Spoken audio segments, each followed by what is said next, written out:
Hey guys, for today's episode of Retro Hardware, we dug deep into our vaults and picked out a pretty obscure system, NEC's PCFX.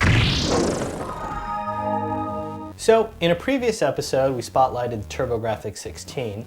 The TurboGrafx 16 was called the PC engine in Japan, and it was pretty successful, so naturally NEC wanted to do a follow-up. NEC released the PCFX in Japan only on December 23, 1994. The PCFX is a 32-bit console in the same generation of systems like Sony's PlayStation 1 and Sega Saturn. The big difference between the PCFX and those consoles is that the PCFX has no hardware to handle 3D polygons. What the system did excel in was full motion video. So if you're an anime fan, you're going to love this system. One of the things I love most about this system is its design. I know it looks like a mini PC tower, but remember, this came out in 1994, where most consoles lay in the horizontal orientation. The PCFX is a CD-ROM based system. You pop in the games up top over here. It has a slot in front for memory cards. This is what the PCFX controller looked like. Pretty much the standard Capcom 6-button fighting game layout, which is kind of ironic because the PCFX only had one fighting game.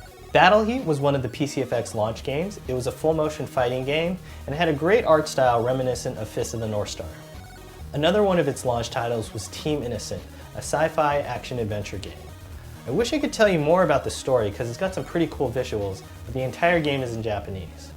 Okay, the first thing that I love about this system, it's super Japanese.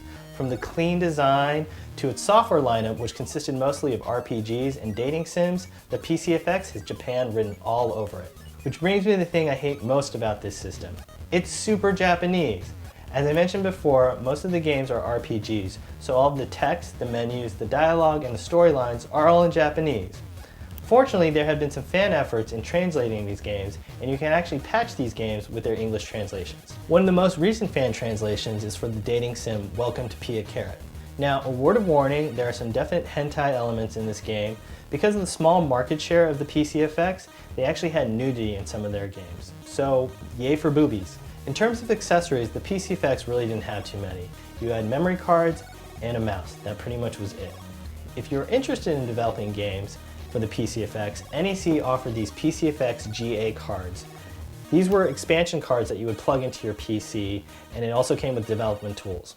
In terms of collecting for the PCFX, the system itself isn't too expensive, with box systems being available for around $100 to $200.